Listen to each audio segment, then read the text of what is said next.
Wings have been around forever, and research into how they operate has gone back well over 100 years and arguably even several thousand years. So you'd think that their design is pretty much perfect now and they can't get much better.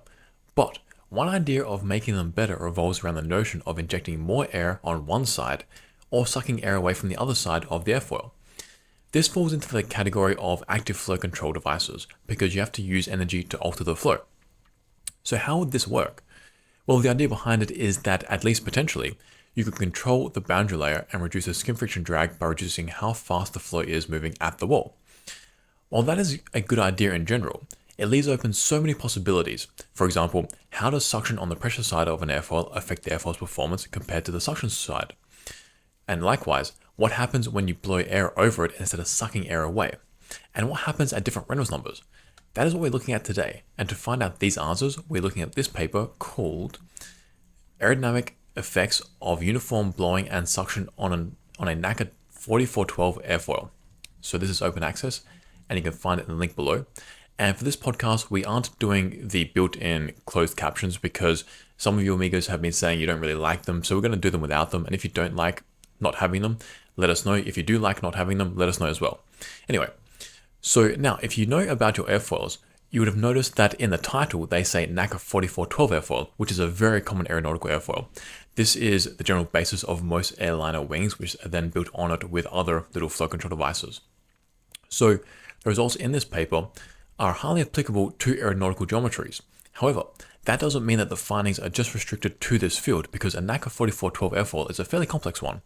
It is of moderate thickness and is quite cambered, and with the maximum camber occurring at 40% from the leading edge. So this is really like an average wing. Like if you have a wing, chances are it's pretty close to this more than anything else. This is a very middle of the road wing. As such, the results from this paper can be thought of as general results too. So let's jump into it. And actually, this paper is really cool because it looks at blowing and suction over an airfoil with LES. And whenever you see LES done on an airfoil, you really appreciate just how many turbulent structures there are. And you can never really see these in experiments or in cruder CFD simulations. So for example, in figure 1 here, scrolling down, we see all these tiny little turbulent structures. That's from LES. And if you don't know what LES is, what it means, it stands for large eddy simulations. And this effectively means that you simulate the large scale turbulent structures and not the small scale stuff in the flow. You then use some kind of mathematical equation to infer what the small scale stuff is doing based on the large scale stuff. And the underlying premise with this approach is that the large scale turbulence is the driving force in the flow.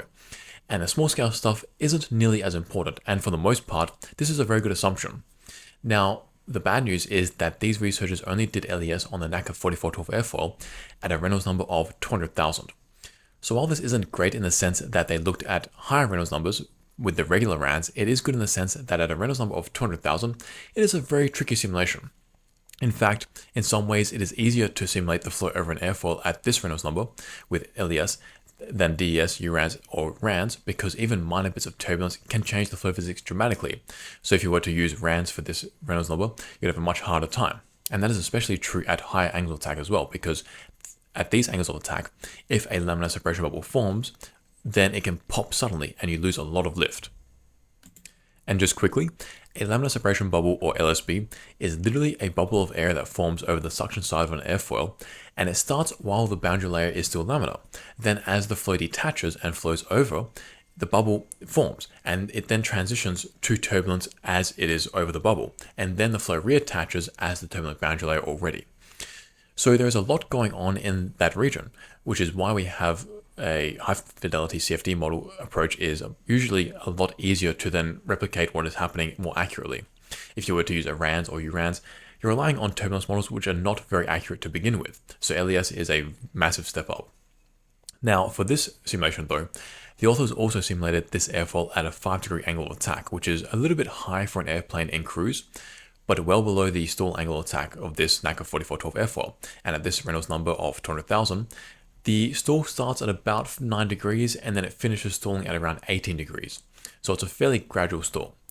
Now the authors say that they chose this angle of attack, 5 degrees, because it provides a fairly strong adverse pressure gradient on the suction side, which is still keeping the flow attached though. So you have a little bit of flow separation, but mostly it's still attached with this adverse pressure gradient.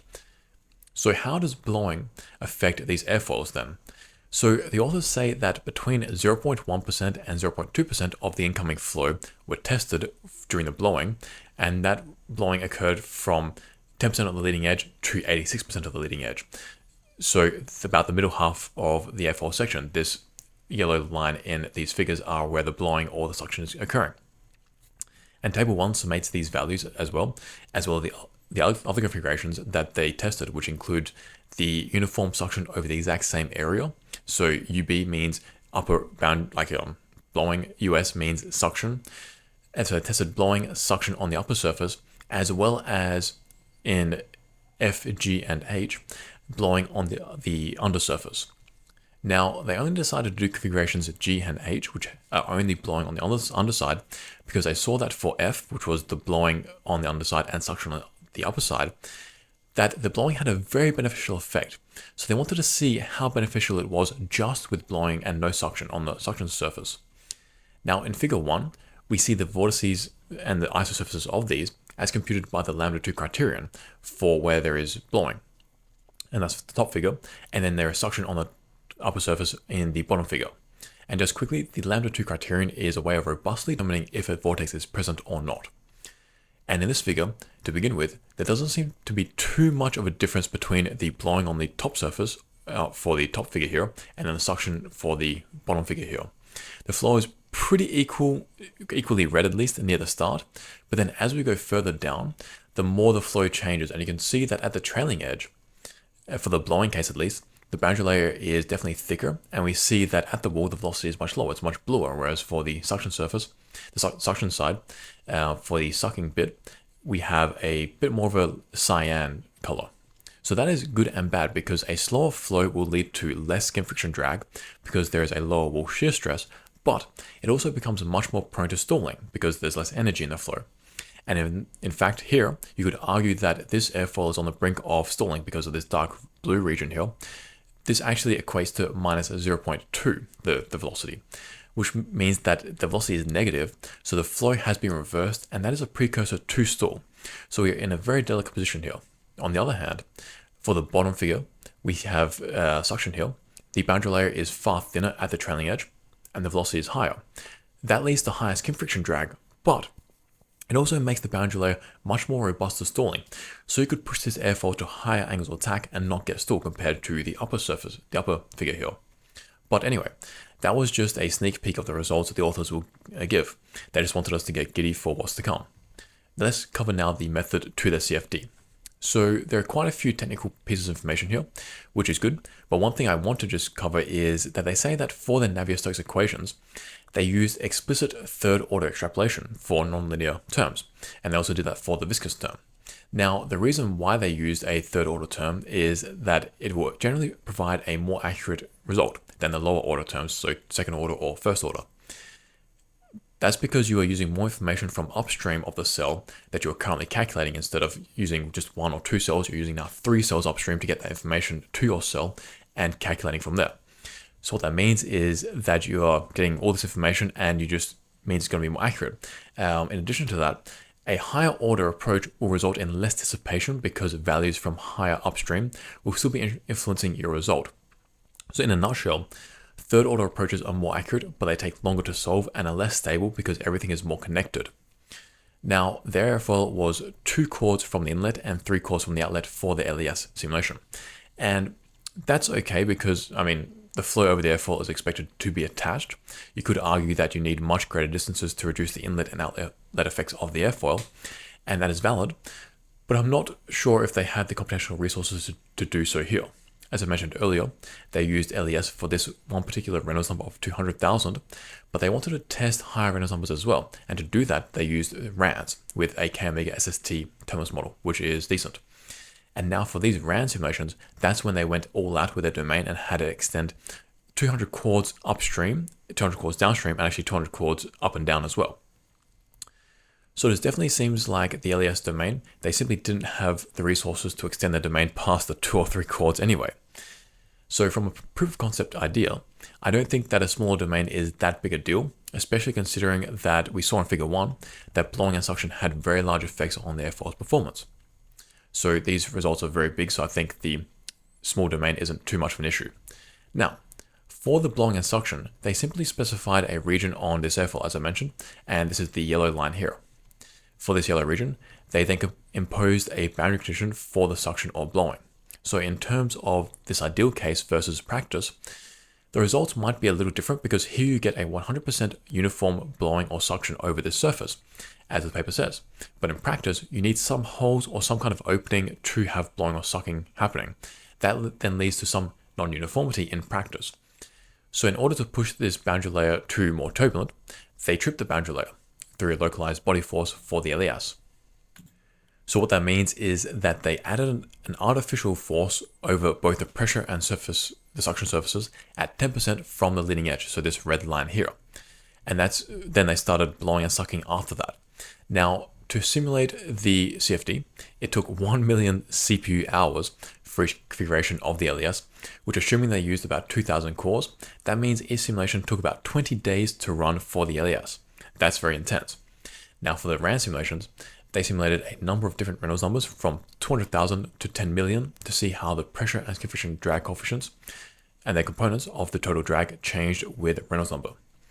The hope is that either they don't change much so that the trends from the LES at the Reynolds number of 200,000 can be directly used for higher Reynolds numbers, or some kind of relationship is found for the LES results that can then be used to extrapolate for the higher Reynolds numbers with the RANS results.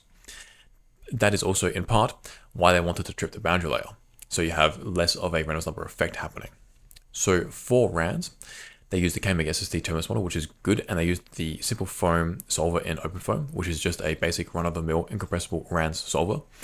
And I actually should say here that if you want to learn how to do OpenFoam, which is a completely free and very powerful CFD software, but hard to learn, you can take our courses in the link below. Now, back to this. To trip the boundary layer to match what they had with the LES, they manipulated the K term in their OpenFoam RANs simulation, so the term kinetic energy, and they made it jump suddenly to trigger that transition. So with the LES, they used a different type of tripping.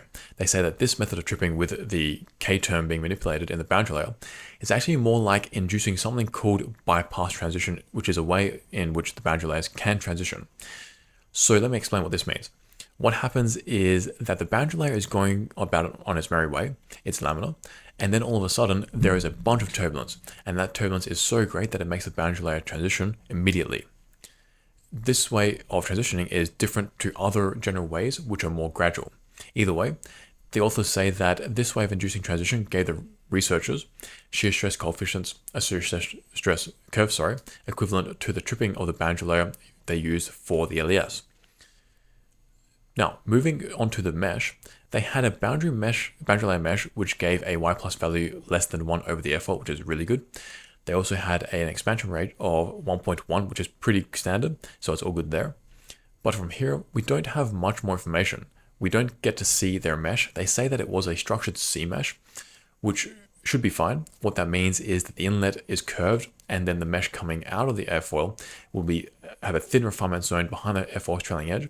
Then potentially the nose of the airfoil will have some kind of refinement going upstream as well. Maybe not, we don't know, we can't see from these figures. No information is given about that. Now, in addition to that, we don't have a grid-independent study or validation either. Both of these things are very important. So for the LES CFD, I think that the grid-independent study may have been hard because they were using so many cells to begin with. They used over 200 million cells for the LES, and the computational time was already very high. So you can kind of excuse them not having the grid-independent study there.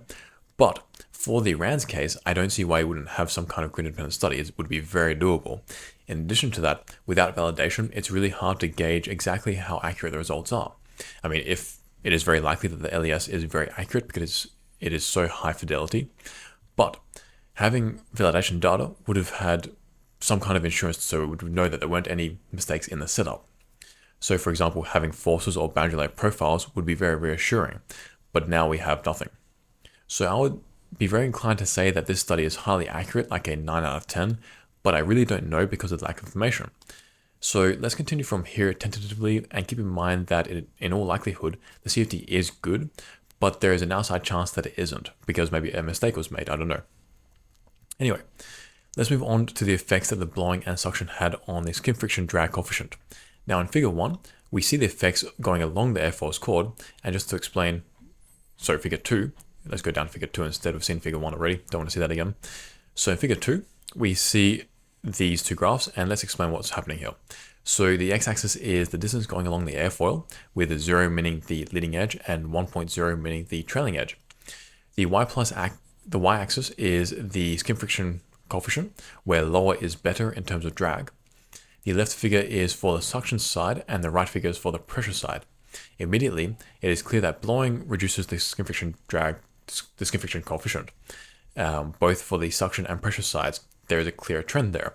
And that agrees very nicely with figure 1, where we saw visually that the top figure, which was for the blowing on the top surface, if I scroll back up here, had a lower velocity near the trailing edge.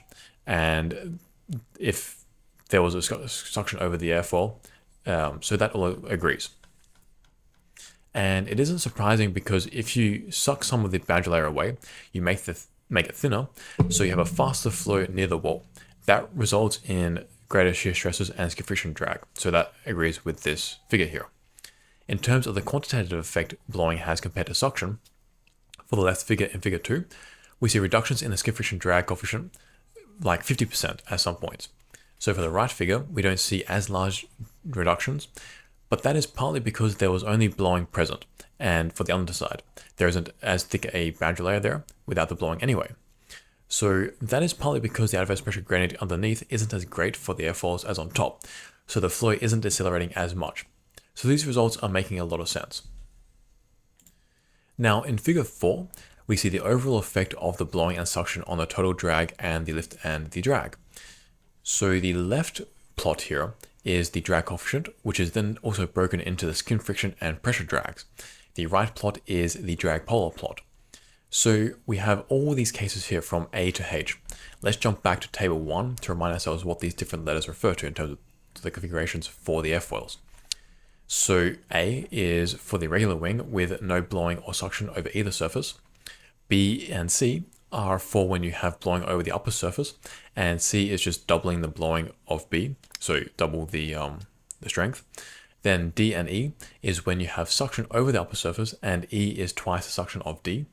F is where you have suction over the upper surface and blowing over the underside. And G and H are when you only have blowing over the underside of the airfoil. So memorizing that, let's go back to figure 4. We see that configurations B and C, which are blowing over the upper surface, they increase the total drag of the wing compared to configuration A, which is just the regular airfoil. And interestingly, that was mainly because of the increased pressure drag. So you can see this light gray region that is much greater as you go to more and more blowing. That makes sense because now you get a thicker boundary layer, and that increases the wake size. So that is the pressure drag increasing too.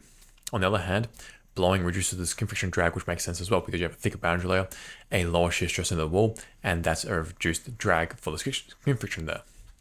Now looking at configs D and E, we see the exact opposite trend where the overall drag is reducing, and that was because the pressure drag dropped mainly because the boundary layer was thinner and hence the wake was smaller. The suction increased the skin friction drag coefficient though because the boundary layer is thinner. For case F, which is where you have suction over the top and blowing underneath, we get an even greater drag reduction, and that is because the pressure drag coefficient is mostly dropping. Then when you have just blowing over the underside, so configurations G and H, the drag coefficient drops. If you really jack the blowing up, so config H, the last one, you get an even lower drag coefficient than if you have suction over the top and blowing underneath, which was configuration F here. So arguably, if you just forget about the upper surface and you just put a lot of blowing on the underside, you can get better drag reductions. Now that is the drag coefficient. The lift coefficient is also important for an airfoil, so the right plot needs to be considered too. So this kind of plot, the drag polar plot, is a little tricky to read, but really what we are looking for is the point with the highest slope because that gives the highest lift to drag ratio and hence the most efficient wing. And interestingly, configuration H still wins with the lowest drag coefficient, but a slightly higher lift coefficient than the regular airfoil. And that is the config with just blowing on the underside, and a lot of it. The upper side isn't modified at all. So in terms of just pure lift coefficient, config E is the best, and with like a 10% increase over the regular wing, which is A here. This config was where we had just suction over the upper surface. So that is kind of expected because blowing and sucking have the opposite effects on the boundary layer, and we saw that just blowing on the underside increased the lift, so just sucking on the upper side should also do a similar thing, and it does. And this configuration has a pretty low drag coefficient too, so it is a pretty good airfoil overall still. The worst airfoil is config C, which has a much higher drag coefficient and a much lower lift coefficient, so the worst of both worlds. But if your aim was to make the airfoil worse, then you would have succeeded with C. Anyway, this configuration was where you just blow over the upper surface. Now in table 2, we have these values summated, and from all this data, we can conclude that blowing just on the underside is good for increasing lift and reducing drag. Suction on the upper surface also has a similar effect. However, blowing on the upper surface is terrible. Don't do it. Promise me you won't do it. Now, for the next few figures, the information presented is more to do with very specific and somewhat unimportant values for airfoil performance. They give the velocities in the wall tangent and wall normal directions, and it's not really that important overall. It really is just that kind of data that you see it and you're like, okay, so what? And that is actually a lesson for anyone writing a paper or a report of some kind. If the reader is left thinking, so what? Either the data isn't that important or you need to explain why the data are important. Hence, here it's kind of unimportant because yes, these quantities are useful in some cases. For example, in the transitioning phase, this paper doesn't really go into that though too much, so it's not that important. So I'm going to skip them, but I'll just summate them and say that they found that the blowing results in higher convection in the wall normal direction.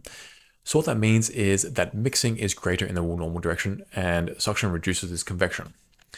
So now, up until now, there has been all this LES stuff on Reynolds numbers at 200,000.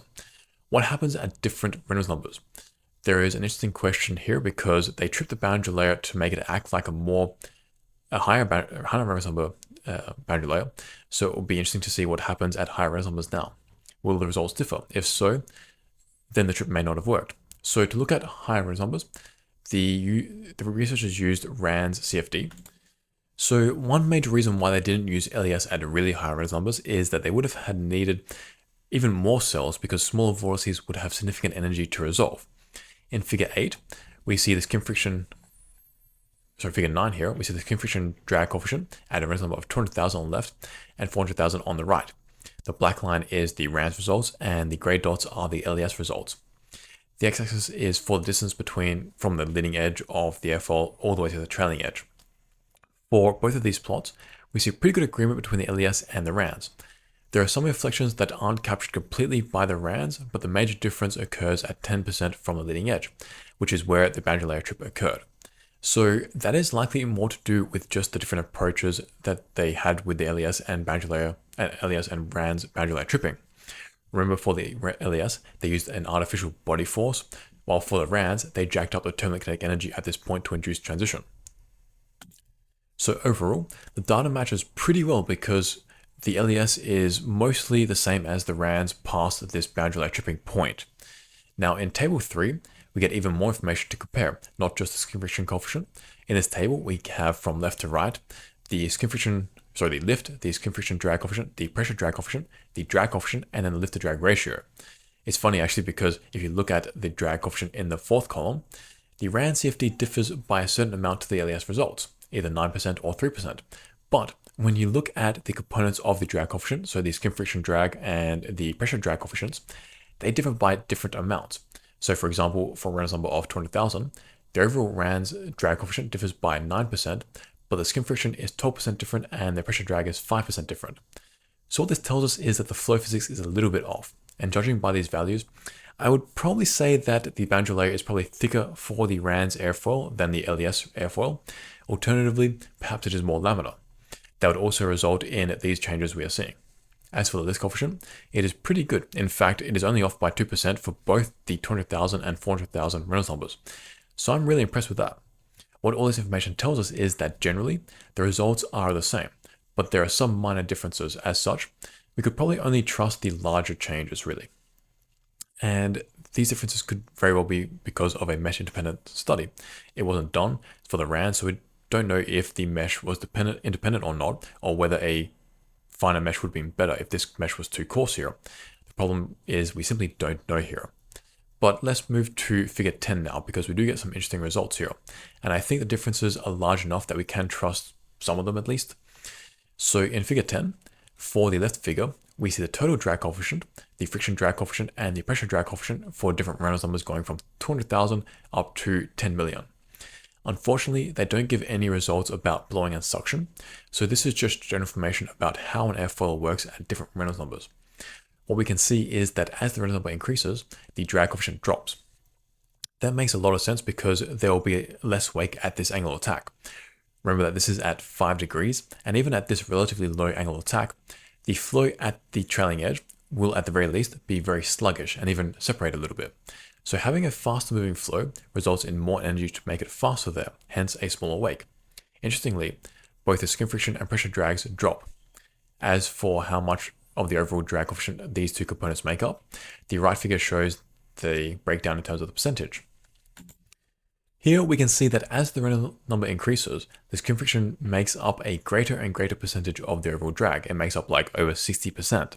Again, that makes sense because the boundary layer is more turbulent and the flow is staying attached more, so the pressure drag coefficient is dropping at a faster rate than the skin friction drag coefficient is. And that is the end of this podcast. There were some really interesting findings, including just how powerful suction on the top surface of an airfoil and blowing on the underside was. Doing either one of these things or both of them together greatly reduces the drag coefficient and even increases the lift coefficient, so the best of both worlds.